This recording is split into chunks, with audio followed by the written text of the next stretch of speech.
کہا آپ ہی نے تو منبر پہ کھڑے ہو کے کہا تھا میں نے اب تک وہی کیا جو قرآن میں لکھا ہوا دیکھا، آئندہ بھی وہی کروں گا جو قرآن میں لکھا ہوا دیکھوں گا۔ کہا کہ میں نے قرآن اٹھایا اور پورا قرآن پڑھ ڈالا، اللہ نے کہیں کہا ہی نہیں کہ ختنہ کراؤ، تو میں نے سوچا اتنے بڑے مولوی ہو کر اتنا بڑا جھوٹ کیسے بولے گے؟ جب اللہ نے نہیں کہا ختنہ کراؤ تو آپ نے ختنہ نہیں کرایا ہوگا، اب یہ جھوٹ کیسے ہو گیا؟ میں نے غلط کیسے کر دیا؟ اب مولوی قرآن ہی سب پکڑ کے بیٹھ گئے، کہنے لگے اب بات سمجھ میں آئی، اگر قرآن میں ہم کو دلیل نہ ملے تو حدیثوں میں دلیل تلاش کرنا چاہیے، اس کو چھوڑ نہیں دینا چاہیے۔ اب ان وہابیوں سے کہو تم کہتے ہو رسول کے چاہنے سے کچھ نہیں ہوتا، تو اللہ نے ختنہ کا حکم ہی نہیں دیا ہے، اب اپنے بچوں کا ختنہ کرانا بند کرو۔ اگر ختنہ کرانا ہے تو اعلیٰ حضرت کی بارگاہ میں جانا پڑے گا اور اعلیٰ حضرت کی چوکھٹ پکڑ کے رو رو کے کہنا پڑے گا میں مجرم ہوں آقا، مجھے ساتھ لے لو، یہ رستے میں ہے جا بجا کرانے والے۔ تو بولو اذان دی جاتی ہے رسول کے چاہنے سے، کس کے چاہنے سے؟ نماز کا مکمل طریقہ رسول نے دیا، خطبہ کا حکم اللہ کے نبی نے دیا، نماز جنازہ کا حکم اللہ کے نبی نے دیا، ختنہ کا حکم اللہ کے نبی نے دیا۔ اب جن کا یہ عقیدہ ہے کہ رسول کے چاہنے سے کچھ نہیں ہوتا، انہیں چاہیے اپنی مسجدوں میں اذان بند کریں، نماز پڑھنا بند کریں، اذان خطبہ دینا بند کریں، ختنہ کرانا بند کریں، نماز جنازہ پڑھنا بند کریں، اور اگر نہیں بند کرنا ہے تو تقویت الایمان کو ہمارے گاؤں کے چوراہے پر رکھ کے آگ لگاتے اور یہ اعلان کر دیں ہم تقویت الایمان کو چلاتے ہیں، گندے عقیدے سے توبہ کرتے ہیں، کفری باتوں سے رجوع کا توبہ کرتے ہیں اور اعلیٰ حضرت کا مسئلہ قبول کرتے ہیں، اور یہ اعلان کر دیں میں مجرم ہوں آقا، مجھے ساتھ لے لو، کہ رستے میں ہے جا بجا کرانے والے۔ مالک بھی ہے، مختار بھی ہے، جو چاہے کرے، اور رسول کے چاہنے سے کچھ نہیں ہوتا۔ معاذ اللہ، جو بولو معاذ اللہ۔ اب رسول کے چاہنے سے کیا ہوتا، کیسے ہوتا، کتنا ہوتا؟ اجازت دیجئے ایک حدیث سنا دوں، ایمان تازہ ہو جائے۔ سننا چاہتے خصائص کبریٰ علامہ جلال الدین سیوطی فرماتے ہیں جنگ تبوک کے موقع پہ کھانا ختم ہو گیا، صحابہ بھوک سے پریشان بارگاہ مصطفیٰ میں پہنچے، یا رسول اللہ بھوک لگی، تو آقا یہ نہیں کہتا اللہ سے جا کے مانگے، میرے چاہنے سے کچھ نہیں ہوگا، فرماتے ہیں بھوک لگی، کہاں ہاتھ؟ کہا بلال توشہ دان جھاڑو، شاید کھانے کا کچھ سامان نکلے۔ حضرت بلال نے توشہ دان جھاڑا تو 7 کھجوریں نکلی۔ کتنی کھجوریں نکلی؟ زور سے بولو کتنی نکلی؟ سرکار نے دسترخوان بچھوا دیا، گویا نبی کی سنت ہے کچھ کھانا چاہو تو دسترخوان بچھا لو، کیا کرو؟ زور سے بولو کیا کرو؟ اور یہ دسترخوان کیسے رنگ کا ہونا چاہیے؟ لال رنگ۔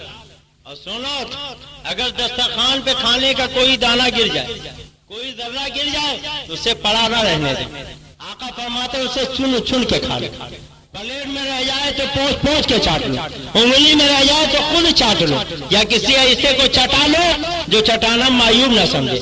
آقا فرماتے تمہیں کیا پتا کھانے کی برکت اللہ نے کس دانے میں رکھی، کس ذرے میں رکھی؟ ہو سکتا ہے جو برکت والا ذرہ تھا وہی دسترخوان پہ رہ گیا ہو، وہی پلیٹ میں رہ گیا ہو، اور تم نے چھوڑ دیا تو تمہارے گھر سے رزق کی برکت چلی جائے گی۔ سبحان اللہ، زور سے کہہ دو سبحان اللہ۔ اچھا ایک بات بتاؤ، آپ میں سے کوئی کوڑی بننا چاہتا؟ خدا نہ کرے کوڑی بنے نبی کے دشمن، رسول کے غدار، آپ کیوں کوڑی بنے؟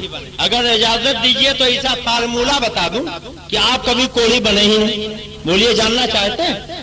بزرگوں نے فرمایا کہ دسترخوان پہ کھانے کے جو دانے گر جاتے ہیں اگر انہیں چن چن کے کھا لیا جائے تو کبھی کوئی کی بیماری ہوتی ہی نہیں۔ سبحان اللہ، زور سے کہہ دو سبحان اللہ، سب مل کے کہہ دو سبحان اللہ۔ ہماری ماں تمہاری ماں حضرت عائشہ کہتی ہے ایک مرتبہ سرکار گھر میں تشریف لائے، دیکھا ایک روٹی کا ٹکڑا پڑا، سرکار نے اٹھایا، صاف کیا، اسے کھا لیا، فرمایا اے عائشہ کھانے کا احترام کیا کرو، تمہیں کیا پتا اللہ نے کھانے کی برکت کس حصے میں رکھی ہے، یہ رزق جس سے ڈوب جاتی ہے دوبارہ پلٹ کے نہیں آتی۔ میرے عزیزوں اب میں آپ کو بتاؤں شریعت کا مسئلہ ہے، کسی کے دسترخوان پہ جاؤ تو اگر پیالے میں سالن بچ جائے جب تک میزبان اجازت نہ دے اسے پی نہیں سکتے، اس لیے کہ ہو سکتا میزبان نے تھوڑا سالن بنایا ہو، آپ پی لیں تو بعد میں کھانے والوں کو سوکھا چاول کھانا پڑے، سوکھی روٹی کھانا پڑے اور میزبان کو رسوائی کا سامنا کرنا پڑے۔ اسلام کسی کو رسوا دیکھنا گوارا نہیں کرتا، اس لیے شریعت کا قانون یہ ہے اگر کسی کے دسترخوان پہ کھانا ہے تو خود کھاؤ، کسی دوسرے کو نہیں بٹھا سکتے، جو سالن بچ جائے اسے پی نہیں سکتے۔ مگر آج ہوتا کیا، جب دعوت ولیمہ میں ہم جاتے ہیں تو جب دسترخوان پہ بیٹھتے ہیں جیسے ہی قورمے کی خواب آتی ہے تو اپنے سامنے کھینچ لیتے ہیں ساری اچھی اچھی بوٹیاں اپنی پلیٹ میں، اور جب خالی ہڈی رہ گئی تو عبداللطیف بھائی کی طرف بڑھا دیا، بھائی جان آپ بھی لیجیے، آپ تو کچھ لے ہی نہیں رہے۔ جب بریانی آئی تو مرغ کی ساری ٹانگیں اپنے پلیٹ میں، اور جب خالی ہڈی رہ گئی تو بڑے محبت سے کہا صوفی صاحب آپ بھی لیجیے، آپ تو کچھ لے ہی نہیں رہے۔ بولیے ہوتا کہ نہیں؟ ارے جب شوربات آپ بغیر اجازت نہیں پی سکتے تو ساری ٹانگیں اور ساری بوٹیاں آپ اپنی پلیٹ میں رکھ سکتے ہیں۔ جتنا کھانے کا معمول ہے اتنا ہی رکھنا چاہیے، زیادہ نہیں رکھنا چاہیے۔ اور آج سب سے بڑا معزز وہ سمجھا جاتا جو اپنے دسترخوان پہ زیادہ مقدار میں بوٹیاں پھینکے، آدھا نوچ کے کھاتے اور آدھا پھینک دیتے ہیں۔ اللہ فرماتا کلو واشربوا ولا تسرفوا، کھاؤ پیو مگر فضول خرچی مت کرو، کھاؤ پیو مگر فضول خرچی مت کرو۔ اب مجھے آپ بتاؤ کہ جو یہ دسترخوان پہ بوٹیاں پھینکی جاتی، یہ چاول پھینکا جاتا، کباب پھینکا جاتا، شیرمال پھینکا جاتا، یہ فضول خرچی ہے کہ نہیں؟ بولو ہے کہ نہیں؟ حرام ہے، حرام۔ اور یہ حرام کام کرنے والے جہنم میں جلائے جا سکتے ہیں، اس لیے اپنے نرم و نازک جسموں کو جہنم کی آگ سے بچاؤ۔ میں یہ کر رہا تھا، اللہ کے نبی نے بلال سے فرمایا توشہ دان جھاڑو، انہوں نے جھاڑا، کتنی کھجوریں نکلی بھول گئے آپ، کتنی نکلی؟ اور یہ بائیں والے بھی سن رہے کہ نہیں سن رہے؟ کتنی کھجوریں نکلی؟ آپ لوگ بھی بول دیجیے کتنی نکلی؟ اب کیا کریں بیچارے منتظمین نے بیٹھنے کا انتظام ہی نہیں کیا تو کھڑے ہو کے سن رہے تھے۔ بھائی جن کا جتنا انتظام تھا انہوں نے کر دیا، معاف کیجئے گا، مگر بڑی محبت سے لوگ سن رہے ہیں، اس لیے جی چاہتا سناتا جاؤں۔ تو کتنی کھجوریں نکلی؟ سرکار نے سامنے رکھوایا، اس پہ ہاتھ رکھا اور کچھ پڑھا، سبحان اللہ، زور سے کہہ دو سبحان اللہ، ارے زور سے کہہ دو سبحان اللہ۔ سامنے رکھا پڑھا۔ آج وہابی کیا کہتا ہے؟ غوث پاک کی نیاز حرام، خواجہ صاحب کی چھٹی حرام، حلوہ حرام۔ ہم نے پوچھا کیوں حرام؟ کہ سامنے رکھ کے پڑھا جاتا ہے، اور جو چیز سامنے رکھ کے پڑھی جائے وہ حرام ہو جاتی ہے۔ بولو آپ نے سنا کہ نہیں سنا؟